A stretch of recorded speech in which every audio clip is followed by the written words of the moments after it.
quelques minutes de l'histoire, les cœurs se serrent et l'air se fait rare. La France peut exorciser ses démons de 2016 et s'offrir une seconde étoile.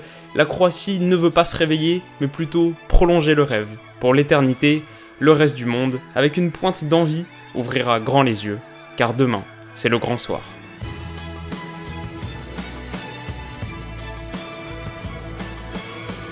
Yo les amis, j'espère que vous allez tous très bien, que votre week-end a bien démarré et qu'il se terminera, on l'espère, encore mieux. La finale du mondial russe de cette édition 2018 qui rythme notre été depuis un mois maintenant, c'est demain. Et honnêtement, ça fait quelques jours que j'ai du mal à me concentrer sur quoi que ce soit. Au cœur de l'action, l'analyse souffre parfois. Alors on va être très synthétique, je vous donne mes 3 clés du match. Sur le plan tactique déjà, à moins d'une surprise de dernière minute concoctée par Zlatko Dalic, le 11 croate devrait ressembler grosso modo à ça. Ivan Strinic, touché à la cuisse droite contre l'Angleterre, et l'un des vrais points faibles de cette sélection, devrait logiquement laisser sa place à Pivaric, que l'on voit tout de même passer un sale quart d'heure face à Mbappé. De manière générale, on l'a vu contre la Belgique et a fortiori contre l'Argentine, l'équipe de France maximise ses qualités en laissant la possession à son adversaire et en profitant de l'espace qu'un bloc médian ou haut laisse dans son dos. Et si la Croatie dispose d'un milieu de terrain au potentiel technique exceptionnel, le fameux trident Modric, Rakitic, Brozovic, avec notamment Kovacic sur le banc, il lui manque tout de même une sentinelle, un vrai 6 pour protéger son arrière-garde. On imagine donc très mal les Croates défendre bas, ils n'en ont tout simplement pas les ressources, et c'est une excellente nouvelle, c'est la première très bonne nouvelle pour la France, qui va avoir des espaces et qui va se créer des occasions franches. En phase défensive, il faudra surveiller les côtés, et notamment celui de Perisic, étincelant contre l'Angleterre, et il faudra verrouiller, plus facile à dire qu'à faire, les rampes de lancement du milieu de terrain. On pourrait notamment assister à un match dans le match de haute voltige entre Kanté et Modric. Deuxième clé du match, c'est la condition physique respective des deux équipes. Alors oui, je sais que c'est un sujet qui revient beaucoup, peut-être trop, je sais que les joueurs de l'équipe de France veulent pas entendre parler de ce prétendu avantage, et ils ont raison, je trouve que les réactions sont justifiées quand on écoute notamment Modric au sortir de la demi-finale contre l'Angleterre qui disait avoir été passablement agacé par les consultants britanniques, qui disaient qu'il avait puisé de l'énergie dans cette défiance, et tout ça, ça montre que c'est la bonne réaction à avoir. Mais même si une finale de Coupe du Monde peut permettre de transcender la fatigue, il y a un décalage énorme de fraîcheur physique entre les deux équipes, c'est juste un fait.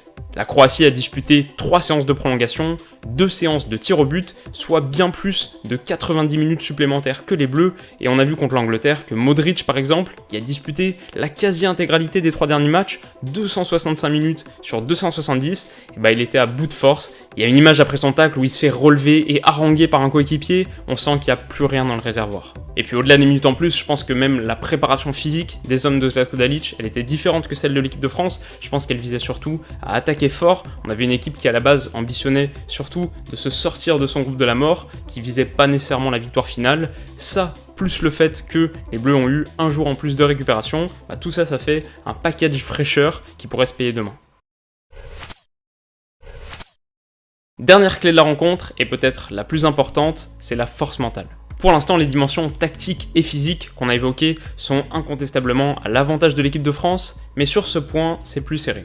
Les Bleus ont la force de leur insouciance, d'un groupe jeune qui n'a parfois pas l'air de se rendre compte de l'enjeu, c'est plutôt une bonne chose, mais cette relative inexpérience pourrait leur porter préjudice si le scénario se retourne contre eux, car pour l'instant l'équipe de France n'a eu affaire qu'à une seule situation défavorable, c'est ces quelques minutes où l'Argentine menait 2-1.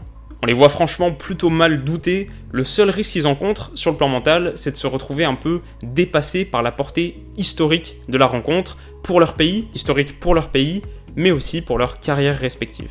Parce qu'à 30 et 32 ans, Rakitic et Modric disputent à 99% de certitude la première et la dernière finale de Coupe du Monde de leur vie. C'est pas nécessairement le cas des Mbappé, Griezmann, Pogba, etc.